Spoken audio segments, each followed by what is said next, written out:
আসসালামু আলাইকুম প্রিয় ভাই বোনেরা, সবাই কেমন আছেন? আশা করি ভালো আছেন। আলহামদুলিল্লাহ আমিও ভালো আছি। অল্প করে গরুর মাংস নিলাম, বুটের ডাল দিয়ে রান্না করব। মাংসটা আমি সব মশলা দিয়ে ভালো করে মাখায় নিলাম। ওদিকে পেঁয়াজও লাল হয়ে গেছে, এখন শুধু ঢেলে দিব। আমি কিন্তু একবারে প্রেসার কুকারে কষানি বসাই দিলাম।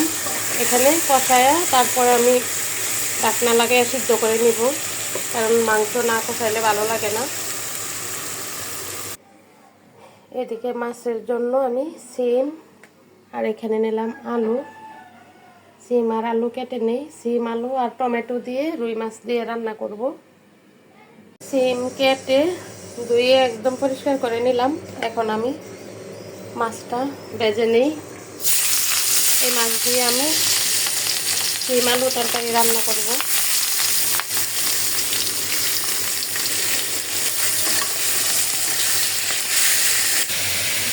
মাছ ভাজার পরে সিম আর আলুটা ভেজে নিলাম একটু।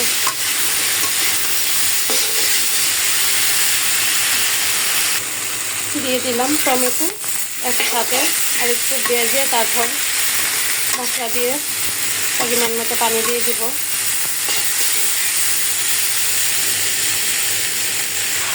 আমি কিন্তু দিয়ে দিলাম মশলাটা, রসুন বাটা, ধনিয়ার গুঁড়া, জিরার গুঁড়া, আর এখানে মরিচ।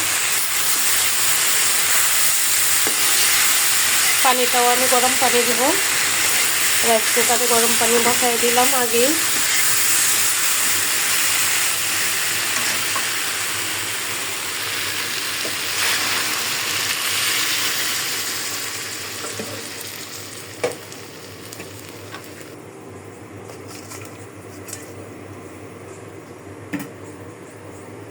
এটা হয়ে গেছে, এখন নামিয়ে ফেলবো।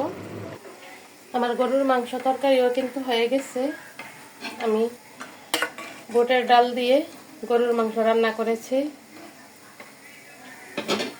আর এখানে সবজি সিম আলু দিয়ে রুই মাছ দিয়ে রান্না করলাম, সাথে আছে টমেটো।